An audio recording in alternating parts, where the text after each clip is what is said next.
बिस्मिल्लाहिर्रहमानिर्रहीम। अस्सलाम वालेकुम डियर स्टूडेंट्स, हमने सेकंड ईयर केमिस्ट्री स्टार्ट की थी, जिसमें हमारे पास चैप्टर नंबर 17 है, ग्रुप 2 एलिमेंट्स। इसमें हमारे पास जो आज टॉपिक है वो है complex ion formation. Dear students, पहले तो हमें पता होना चाहिए कि कम्प्लेक्स आयन है क्या। अब इसकी डेफिनेशन पहले हम देखते हैं।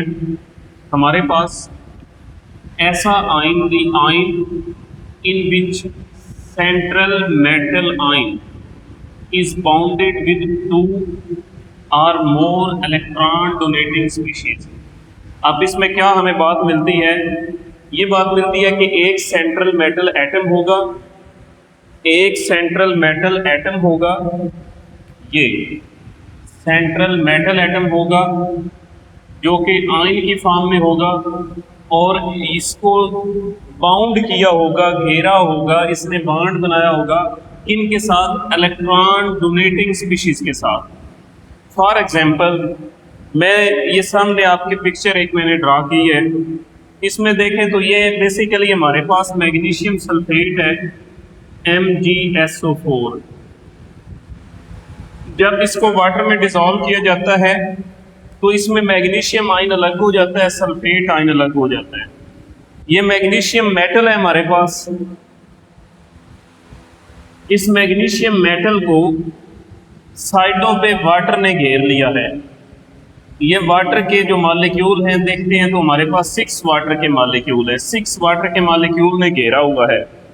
आप अगर वाटर का फार्मूला देखें तो आपके पास H2O फार्मूला है, HOH भी लिख सकते हैं। इसके पास इलेक्ट्रॉन के 2 लोन पेयर है, तो इनमें से ये एक जो इलेक्ट्रॉन का लोन पेयर है ये डोनेट करता है सेंट्रल मेटल एटम को। तो ये हमारे पास फिर क्या हुआ? Electron donating species. तो हमारे पास ये मेटल एटम है और ये साइडों पे इसके इलेक्ट्रॉन डोनेटिंग स्पीशीज हैं, इनके साथ इसने बॉन्ड बनाया हुआ है। तो इस तरह का जो ये आयन ऊपर ये +2 चार्ज है, जो ये वाला आयन है, इस तरह के आयन को हम बोलते हैं complex ion. The ion in which central metal atom is bounded with electron donating species 2 और मोर, 2 या 2 से ज्यादा होंगे तो उस आयन को हम बोलते हैं कम्प्लेक्स आयन। तो डियर स्टूडेंट्स, नेक्स्ट हम चलते हैं तो हम देखते हैं कि इस कम्प्लेक्स आयन के कंपोनेंट्स क्या हैं। एक इसका कंपोनेंट है सेंट्रल मेटल आयन। अब सेंट्रल मेटल आयन जो है ये इलेक्ट्रॉन एक्सेप्ट कर रहा है। जो इलेक्ट्रॉन एक्सेप्ट करता है उसको हम लेवियस एसिड कहते हैं। तो यहाँ पे जो सेंट्रल मेटल आयन है इसको हम नाम देते हैं जी लेवियस एसिड, लेवियस एसिड। और इसके एग्जाम्पल क्या है? ग्रुप 2 हमारे पास Be2+, beryllium, magnesium, calcium, strontium और इसी तरह बेरियम। तो डियर स्टूडेंट्स, हमारे पास आगे हैं electron pair donor. Electron pair donor, इनको दूसरा नाम इलेक्ट्रॉन पेयर डोनर को हम नाम देते हैं लिगेंड्स का, लिगेंड्स। ये जो इलेक्ट्रॉन पेयर डोनर्स हैं जिनके पास इलेक्ट्रॉन का लोन पेयर हो और वो डोनेट करने की सलाहियत रखता हो उसको लिगेंड भी बोलते हैं, वो इलेक्ट्रॉन पेयर डोनर स्पीशीज होगा। तो ये metal ion electron pair donors ने इनको क्या किया हुआ है? घेरा हुआ है। तो इलेक्ट्रॉन पेयर डोनर्स, फिर जिसके पास लेवियस बेस के मुताबिक जिसके पास इलेक्ट्रॉन पेयर डोनेट करने की सलाहियत हो उसे हम लेवियस बेस कहते हैं। तो डियर स्टूडेंट्स, हमारे पास जो इलेक्ट्रॉन पेयर डोनर है वो लेवियस बेस होंगे। अब लेवियस बेस हमारे पास ये जो वाटर है H2O, इसके पास ये इलेक्ट्रॉन का पेयर है, ये डोनेट कर सकता है तो ये भी हमारा लिगेंड बन गया। इसी तरह हमारे पास अमोनिया है, इलेक्ट्रॉन का पेयर इसके पास है, ये भी लिगेंड बन गया। इसी तरह हमारे पास जिनके ऊपर नेगेटिव चार्ज होता है, फॉर एग्जांपल फ्लोराइड है, ऊपर नेगेटिव चार्ज है, तो इसके पास भी इलेक्ट्रॉन पेयर एक होता है जो ये डोनेट कर सकता है, तो ये भी क्या बन गया, लिगेंड्स बन गया, इलेक्ट्रॉन पेयर डोनर स्पीशीज। आगे हमारे पास है कोऑर्डिनेशन नंबर। कोऑर्डिनेशन नंबर क्या है, ये हमारे पास number of electron pair donating species attach to the central metal atom और आयन। तो जितने electron pair donating species central metal atom से जुड़े होंगे उनको हम बोलेंगे लिगेंड्स। यानी ये हमारे पास क्या है, number of electron pair donating species. For example ये नंबर ऑफ बॉन्ड्स भी हो सकते हैं, इनको हम नंबर ऑफ बॉन्ड्स का भी कह देते हैं कि number of bonds found between central metal ion and the surrounded electron pair donating species. For example इसमें मैग्नीशियम का कोऑर्डिनेशन नंबर 6 है क्योंकि इसके साथ 6 वाटर के मॉलिक्यूल अटैच हैं। तो कोऑर्डिनेशन नंबर हमारे पास जो ब्रिलियम है, ब्रिलियम का कोऑर्डिनेशन नंबर, इसका कोऑर्डिनेशन नंबर 4 है ब्रिलियम का। इसके अलावा ब्रिलियम के अलावा मैग्नीशियम, कैल्शियम, स्ट्रोंशियम, इन सब का कोऑर्डिनेशन नंबर 6 है। इसकी रीजन क्या है, क्योंकि ब्रिलियम का साइज स्मॉल है, स्मॉल साइज। तो स्मॉल साइज होने की वजह से ये सिर्फ 4 इलेक्ट्रॉन डोनेटिंग स्पीशीज को मैनेज कर सकता है। और मैग्नीशियम का 6, कैल्शियम का 6 क्यों है, इसी तरह बेरियम का, स्ट्रोंशियम का भी 6 होगा क्योंकि इनका ग्रेटर साइज है। ये ज्यादा लिगेंड्स को, 6 लिगेंड्स को, 6 इलेक्ट्रॉन पेयर डोनेटिंग स्पीशीज को अपने साथ मैनेज कर सकते हैं, तो इसका भी साइज ग्रेटर है इस वजह से। नेक्स्ट हमारे पास है कोऑर्डिनेट कोवेलेंट बॉन्ड।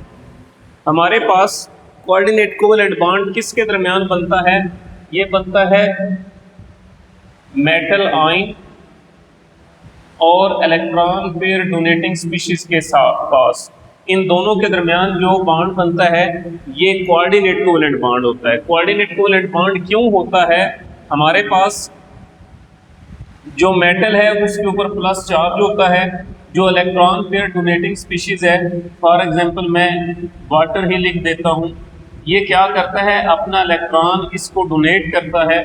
तो इस वजह से इनके दरमियान ये जो बॉन्ड बना है इसको कोऑर्डिनेट कोवेलेंट बॉन्ड कहते हैं। The bond which is found between metal ion and electron pair donating species is called covalent bond.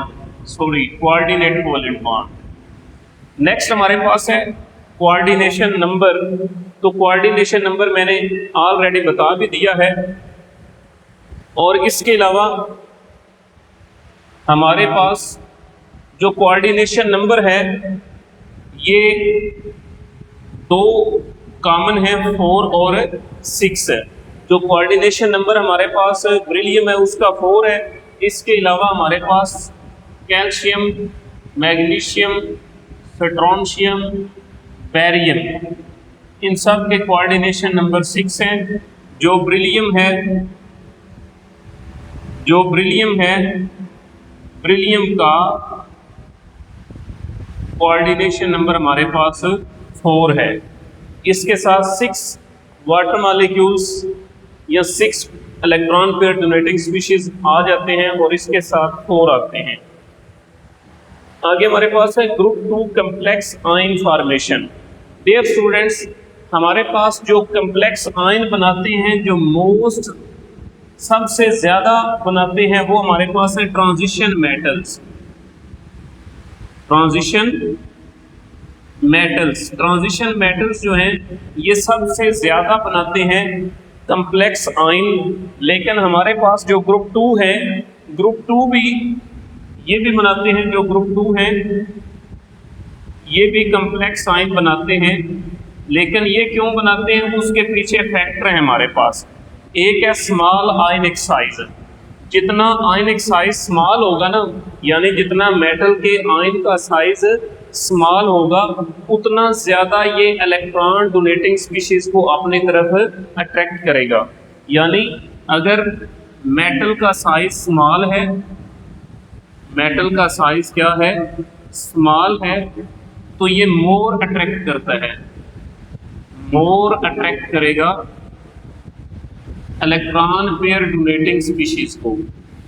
तो इससे क्या होगा, एक स्ट्रांग बॉन्ड डेवलप होगा और उससे क्या होगा कि फिर हमारे पास जो इलेक्ट्रॉन की ये जो हमारे पास कोऑर्डिनेट कोवैलेंट बॉन्ड बनने की रेशो है ये बढ़ जाएगी। नेक्स्ट हमारे पास है हाई चार्ज डेंसिटी। ये दो फैक्टर हैं, एक स्मॉल आयनिक साइज है, दूसरा है high charge density. Charge density जितनी हाई होगी उतना हमारे पास कम्प्लेक्स आयन बनने के चांसेस ज्यादा होंगे। यानी high charge density, high charge density, charge density ये है H से हाई, C से चार्ज, D से density. High charge density charge density जब हाई होगी तो कम्प्लेक्स आयन जो है, कम्प्लेक्स आयन इसके भी बनने के चांसेस क्या होंगे, ज्यादा होंगे, हाई होंगे। अब ये जो हमारे पास कम्प्लेक्स आयन है इसके बनने के चांसेस अगर हम ट्रेंड देखें तो ये डाउन द ग्रुप 2 में एलिमेंट्स में ये कम होते जाते हैं। रीजन क्या है, जैसे जैसे हम टॉप टू बॉटम आते हैं ना,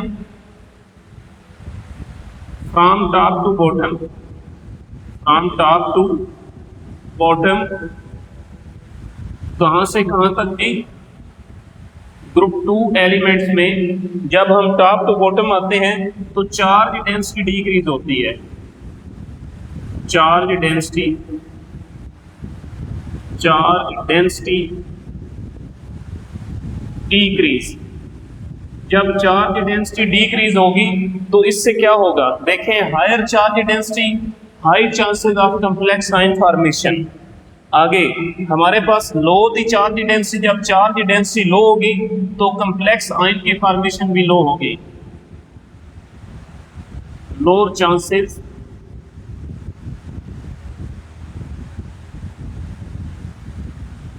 of complex ion formation, complex ion formation. तो हम कह सकते हैं कि जो हमारे पास कॉम्प्लेक्स आयन है या चार्ज डेंसिटी है, चार्ज डेंसिटी ये हमारे पास डायरेक्टली प्रोपोर्शनल है, चार्ज डेंसिटी हमारे पास ये डायरेक्टली प्रोपोर्शनल है कॉम्प्लेक्स आयन फॉर्मेशन के, कॉम्प्लेक्स आयन फॉर्मेशन। तो डियर स्टूडेंट्स हमारे पास जब हम टॉप टू बॉटम आते हैं ना, टॉप टू बॉटम आने से एटम का साइज इंक्रीज करता जाता है। जैसे जैसे एटम का साइज इंक्रीज करता है तो चार्ज डेंसिटी की वैल्यू क्या हो जाती है, डिक्रीज हो जाती है। जब चार्ज डेंसिटी की वैल्यू डिक्रीज होती है तो उससे क्या होता है कि कॉम्प्लेक्स आयन के बनने के चांसेस भी क्या हो जाते हैं, कम हो जाते हैं। नेक्स्ट हम चलते हैं हाइड्रेटेड कॉम्प्लेक्स आयन। आपके पास कोई एक सॉल्ट था ग्रुप 2 मेटल का, आपके पास सॉल्ट था, इस सॉल्ट को आपने डिसॉल्व किया वाटर में। जब इसको वाटर में आपने डिसॉल्व किया तो ये क्या बन गया, इसके आयंस बन गए। फॉर एग्जांपल मैग्नीशियम है, मैग्नीशियम सल्फेट है, इसको वाटर में डिसॉल्व किया, मैग्नीशियम आयंस अलग हो गए और साथ में सल्फेट आयंस अलग हो गए।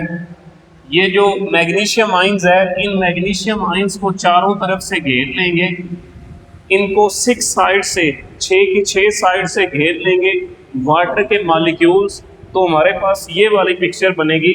ये मैग्नीशियम है, इसको 6 साइड से 6 वाटर के मॉलिक्यूल्स ने घेर लिया है और ये हमारे पास जो आयन बना है इसको हम बोलते हैं कॉम्प्लेक्स आयन।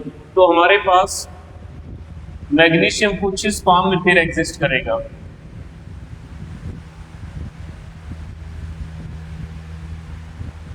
ये मैग्नीशियम कुछ इस फॉर्म में एग्जिस्ट करेगा।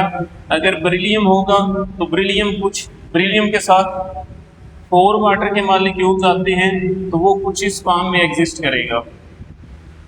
बेरिलियम है, साथ में वाटर के मॉलिक्यूल 4 हैं, ऊपर ये 2 प्लस ये कॉम्प्लेक्स आयन बन गया।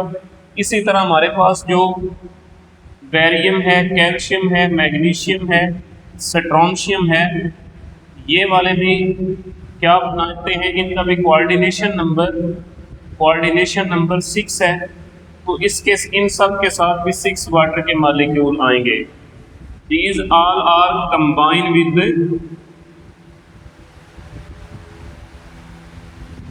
6 वाटर मॉलिक्यूल, 6 वाटर मॉलिक्यूल। और दूसरा ये याद रखना है, इनका एक ट्रेंड आपको बता रहे हैं। ट्रेंड आपने ये याद रखना है कि सबसे ज़्यादा जो कम्प्लेक्स फॉर्म करेगा वो बेरिलियम करेगा, उसके बाद फिर मैग्नीशियम, फिर कैल्शियम, फिर स्ट्रोंशियम, फिर बेरियम। तो ये हमारे पास तरतीब है। उसकी रीज़न क्या है, जैसे ही टॉप टू बॉटम आते हैं ना बेरिलियम से बेरियम की तरफ, तो इनका साइज इंक्रीज होता जाता है। जब साइज इंक्रीज होगा तो चार्ज डेंसिटी डिक्रीज हो जाएगी। जब चार्ज डेंसिटी डिक्रीज होगी तो कम्प्लेक्स आयन की फॉर्मेशन क्या हो जाएगी, डिक्रीज हो जाएगी। आगे हमारे पास है मोर देन वन डोनर साइट। अब इसमें मॉलिक्यूल एक है लेकिन उसके पास डोनर साइट 2 या 2 से ज़्यादा हैं। तो ऐसे वाले जो लिगेंड्स हैं जिनके पास more than one donor site हो, इस तरह के लिगेंड्स को हम बोलते हैं चिलेटिंग लिगेंड्स।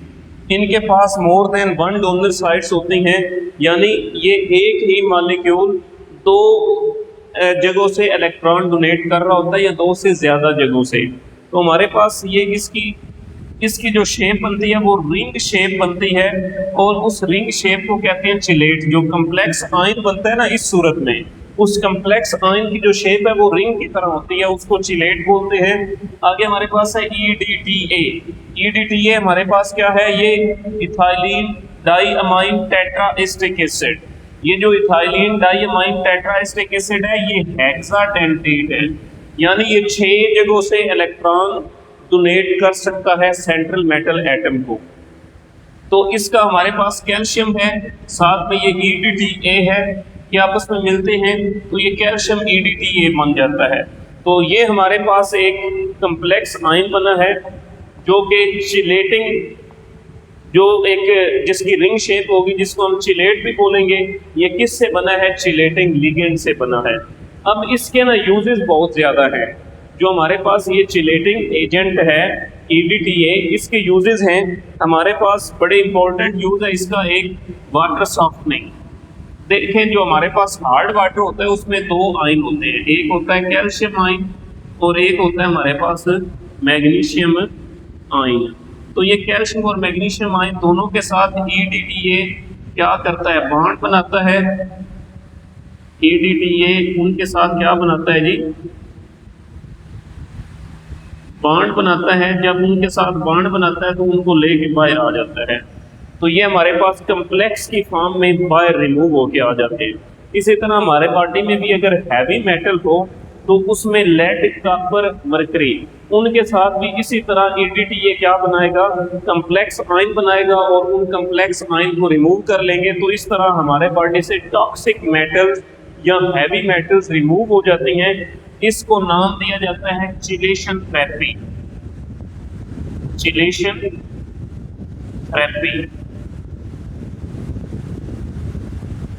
तो डियर स्टूडेंट्स, ये आज का हमारा लेक्चर कंप्लीट हुआ है। नेक्स्ट मिलते हैं अगले लेक्चर में।